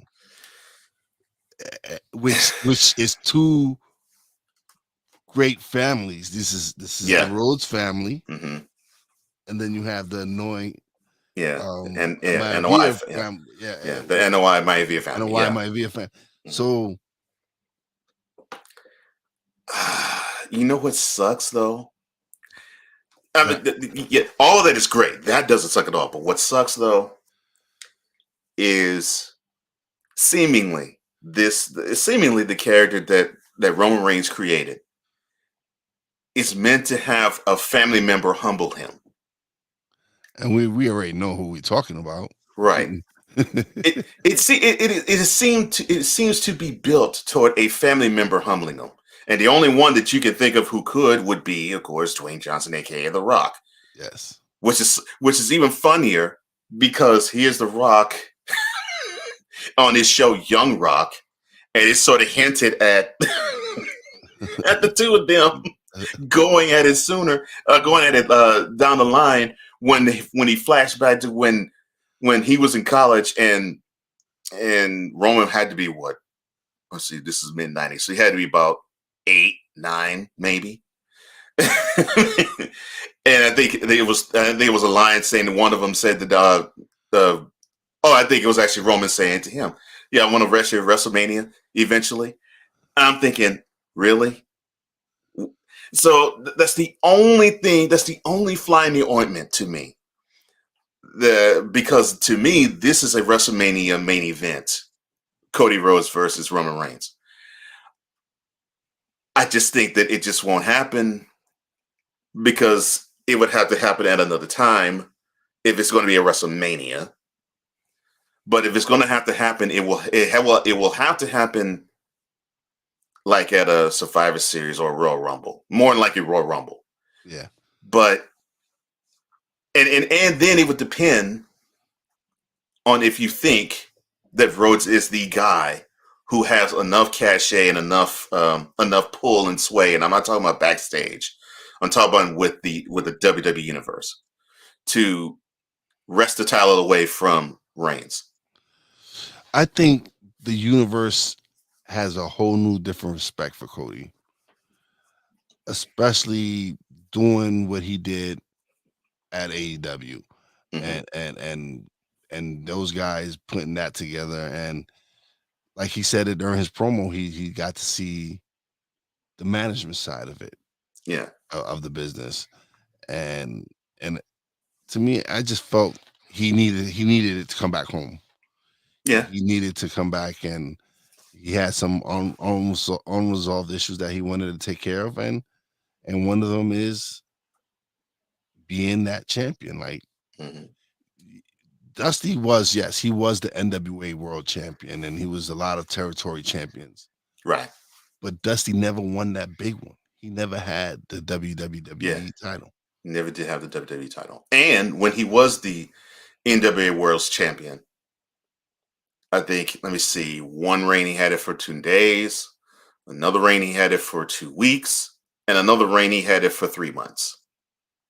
So even though he was the NWA champion 3 times, he barely held the title for a month, or held it for just about a month, maybe not even a month. Average, probably average, Where where Cody, I think he wore the same title, and he had 2 months with it. So, a month and a half, I should say, with it. So he had the belt longer than his father did. He had. When I forgot him and Nick Aldis had some great matches. Those two have great chemistry too.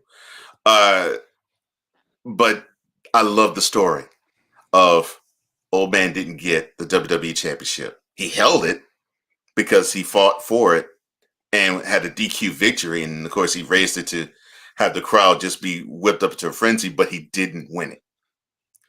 And I loved that phrasing, and I love that package of I'm back to take care of not only unfinished business for me, but unfinished business for the family. I'm like, man, that's just pure gold right there, pure gold. But yeah, to answer your overall question, I would love for that to be the WrestleMania 38, or is it 39? Let's see, 39 is coming up. 39. That's 39. Yeah, Hollywood. I had to do it in my head. Yeah, I would love for that to be WrestleMania 39's main event. I don't see it being that, but I can see this happening though. I can see.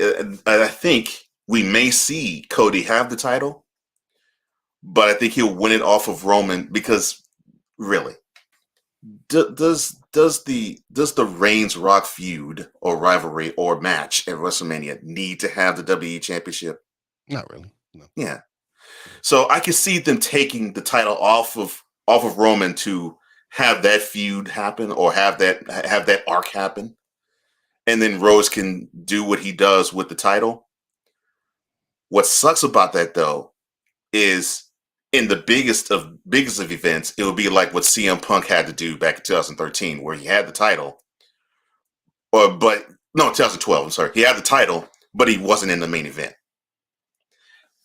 I can see that happening, but ultimately, yeah, he should have the title and he should take it off of Reigns. I just don't think it's going to be anytime soon. Yeah. Cool says it catapults him talking about Cody Rhodes in him near the front of the line for a title shot if he comes out on top of this and then another main event heel. Which I'm trying to think. I can't think of another main event heel Edge, but why would you want to have him job to Cody when you get the faction running so soon? Cody has to chase the title for about 6 months first. I agree. And I think that's probably what will end up happening. And Sig mentioned the NLI family. He says, speaking of that family, I'm curious to know if any other family members will appear in WWE and join the bloodline, like Manu, a.k.a. Alpha Jr., or Solo Sikoa, who is also the Usos' little brother, but he needs some more seasoning or more time in NXT to grow and mature. Then there's Jacob Fatu. Samoan Werewolf. That him to me, I would love for Jacob Fatu to come to the WWE. Like I said, I am a huge wrestling fan. I watch MLW, I watch NWA, I watch Impact, I watch wrestling. So seeing Jacob Fatu in WWE would be amazing. Help me out with Jacob Fatu. Is that another one of Rikishi's sons? No, that's Sam's son. That's one of Rikishi's. That's the Rikishi's nephew. That's Sam Fatu's son. Okay. Okay. Tonga. The Tonga kid. Tonga kid's son. Gotcha. Yes. Okay. And but he's a beast. This is the dude who's, when you think of the Samoans, you think he's a big dude, but this guy is doing backflips off the top rope. Mm-hmm. Yeah. With ease. That's crazy. And the thing is, crazy. That family's crazy. And it's crazy is he started later than the rest of them. Gosh. He's just within the last few years, he really started honing his craft. Before that, because he was in the street life and he got into trouble. Right. But almost similar to the Usos in a way. Okay. So it's unbelievable that this family they're not kidding, that bloodline is deep. That bloodline is deep.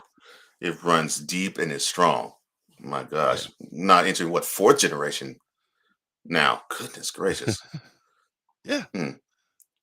Sick says Jacob Fatu, and thank you for the clarification, Wise and Sick. Jacob Fatu is the Usos' cousin and son of Rikishi's brother Sam, aka Tama or Tonga Kid.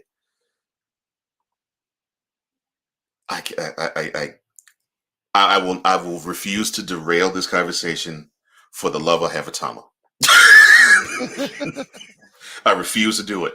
I would love to do it, but I refuse to do it. I'll probably talk about it another time. But yeah, love that dude. Cody needs a long reign with the title. Says cool, and I think now that they've had Reigns hold on to the Universal title for a year and a half, and now they've merged it with the WWE title with it too. I think it looks like WWE is going along those lines of what they used to do in wrestling, where a guy does not hotshot the title to other people and other talent. It seems like they want to stick with the one guy and build with them for a year or 2 years if it's going well, like with Roman. Because I mean, it's going so well, they literally could have him hold that title for another year. He's going so well. He's right now. He is fourth all time in length of holding the title. Of course, the top two belong to Bruno Sammartino, right? Pedro Morales, Hulk Hogan, and I think Backlund. Bob Backlund, yeah, Bob. He might be fifth all time. Yeah, because he just surpassed Brock. Just past Brock. Yeah. So, and that's what they used to do, is where back in the days, like me growing up, most of the 80s, Hogan had the title for me. As far as WWE, WWF. Yeah. For me, Hogan held the title for years. There was years that Hogan did not lose. His first reign, he held it for 4. So there you go. His first reign, he held it for 4 years. That's his first one. And he had a couple of reigns where he held it for a year each. So yeah, totally. 6 says Rikishi and Tonga Kid are fraternal twins, and both of them have twins of their own. That is absolutely crazy. Wow. I'm so glad I have you all, because I'm learning more stuff that I thought I knew. Because I thought I knew not everything, but I thought I knew a lot about the Anoa'i family. But man, you all are educating me. I'm loving this. Let's see. Before we wrap, I gotta ask you about Street Profits. Do you think they are positioning them in the right way? Because it looks like they're positioning them for a heel turn, but the way I'm looking at them, it's like they're positioning them to be fodder. They're positioning them to basically be high caliber jobbers, and I'm not digging that. No, I don't feel that at all. I love Montez Ford. Ooh, same here. I love Montez Ford. And to me, it's kind of like they're doing what they did to Crime Time. Oh, good analogy. Yes. That's what it seems to me. It's like they're doing them like what they did Crime Time. And I loved Crime Time. Crime Time was too. Shag and Chad JTG and JTG were dope. They were. I just hope that they don't go that route. I hope they give the Street Profits the chance to shine, because they're a great team together. But I can see Montez going solo eventually down the road, because he's a phenomenal athlete. Oh my gosh! I think he's got one of the, like, his drop kicks, the way he gets up there. It looks like he does it with little effort. With little ease. And this man is up. I'm talking about his drop kicks are like, wow. It's like, you can get up that high, that fast, without that effort? Goodness gracious. Yeah. Oh, you talking about GOD, Sick? See, I told you, Sick. I told you, dude, I don't want to talk about it because I will derail this whole conversation. Speaking of Polynesians, there's a Tongan family that might appear stateside. I'm talking about Haku's boys. The Gorillas of Destiny. The Gorillas of Destiny. Dude. Oh, yeah, I forgot to mention I do watch New Japan Pro Wrestling as well. Yeah. Same. Fun fact from Ryan McCarthy. Hey, how you doing, brother? Joseph Anoa'i played defensive line at Georgia Tech, correct, and was first team All ACC in 2006, and briefly played in the CFL with the Edmonton Eskimos. Yeah, he actually thought that his role was going to be football until his unfortunate talk on it. Was it The wrong words coming in my brain. Talk on it. Sickle cell? Not sickle cell. Leukemia. Leukemia. Thank you. Yeah, his leukemia diagnosis for the first time came up right when his pro football career began. Right when it began. And Cool says Naomi needs to join the bloodline. I think eventually she will, but I don't know when they're going to place her. Now, not really Naomi. I can see Tamina. Well, Tamina definitely will, but I mean, Naomi, from the standpoint of, and I think she plays a better face and heel. Yes. But from the standpoint of if they could create a storyline where it's multi-layered and multifaceted, where, and I thought that's where they were originally going to go with the bloodline, where they were going to have infighting between the Usos and Roman, but they decided to form a bond, and they've created the bond and they've run with the bond. If they decide to have this friction where you have Naomi say to Jimmy, look, this guy's not for your good. You need to break away from him. Look how you've been. If they did that type of storyline, that would be definitely, that would be a good storyline. Yeah, I would love to see that. But if they just make Naomi just one of these blanketed heels, where all she does is just basically just wear like black glow in the night stuff, then no, I don't want to see that. Basically like how she was with Team Bad. I don't want to see that. They're going to strap a rocket to Montez soon. Yeah. Yeah. God and God mode. Oh, Lord have mercy. It almost makes me think this again, I don't know how many times this incarnation of Roman Reigns is the best Roman Reigns ever. It's not even a question. When he came up with God mode, I'm like, it's not even a question. He is killing it right now, man. It's not even a question. It's to the point. It's to the point. He is so good. I'm looking at WWE and I'm asking the question: why did you feed us this crap for the 6 years before here? I mean, he had this in him. I'm like, oh my gosh, he's a beast. He's a beast in the ring. He's a beast on the mic, and he's a beast with the creativity. God mode, needle mover. I'm like, man. Oh man, this character is the best incarnation of Roman Reigns I've seen, hands down. And I am a Roman Reigns fan. Oh, I am too. True, but I love this. I love him as a heel.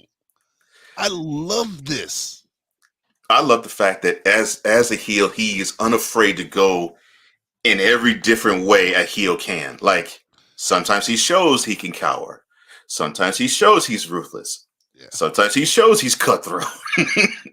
And sometimes he shows he's arrogant. And sometimes he shows he's just an a-hole. I love all of that. And he shows it, and he's unafraid to, man. There's nobody in the character aspect of the game in wrestling that's doing it like he's doing. That's doing it like he is. That needle mover, that God mode. When I first saw this shirt, needle mover, I'm like, you got to be kidding me. I gotta get one of those shirts. The mic for you. I said I gotta get one of those shirts. I was like, I'll drop the mic for you, man. That was, whew. I mean, and it's just, and I was like, okay, the brilliance is just, first it was We the Ones, and then the needle mover thing, and then God mode. I'm like, oh Lord, yes. I was like, well, because when I heard him first say it, I'm like, okay, where he's going with this? I'm on God mode, and then he made it into an acronym. I'm like, get out of here, get out of here, man. The game ain't ready for you, man. You a beast. You a literal beast right now. Cool McCain says Naomi needs a character change. Not feeling the glow, and I think a lot of people aren't. I'm all over the glow. I think they teaming her with Sasha is bringing back Team Bad, whatever it was. It's Team Bad. I'm feeling that. I'm feeling that they are. But I'm thinking if that's the case, she needs to change. She needs to change. Yeah. But I think if they do it this time, if they are going to do it this time, I think they're going to be faces, which I'm not liking that. Because Sasha's better. Sasha's great in both ways, but Sasha's better as a heel, and Tamina's better as a heel. Yeah. Six says, Tamina's super scary as a heel. Yes, she is. Given she's a mother too, she's had practice. Yeah, I agree, Sick. Roman Reigns' heel turn was long overdue. Yes, dude, it was. I'm like, you had gold for 6 years, and you decided to keep him this white meat baby face, and you can see it in his expression. He wasn't feeling it. Nope. I'm like, you can see he wasn't feeling it. He wanted to basically flip the fans a bird when they started booing him. I'm like. Sick also says Reigns better get those trademarks before Chris Jericho does.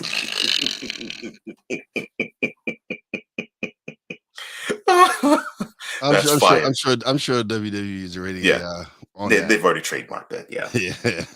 I'm positive they have.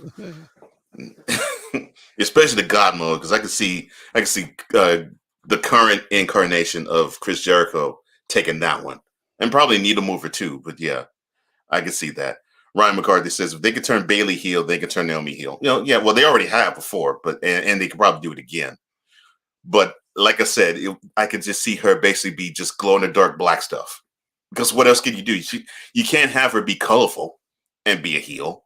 I mean, wear colors and be a heel. The only ones that I can see her wear would be black or red, or white, since that's the motif of the bloodline. Ryan says, White Meat Babyface is a great band name.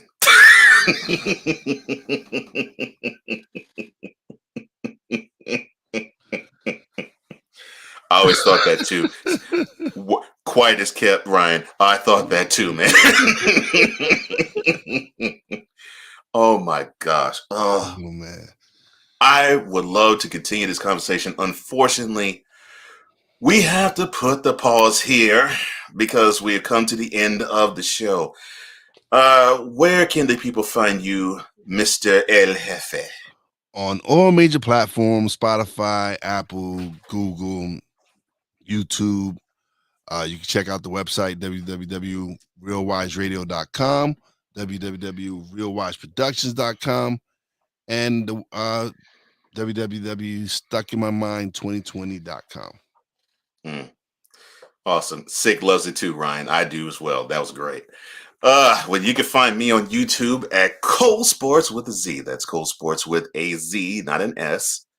You can check out more of what I do there.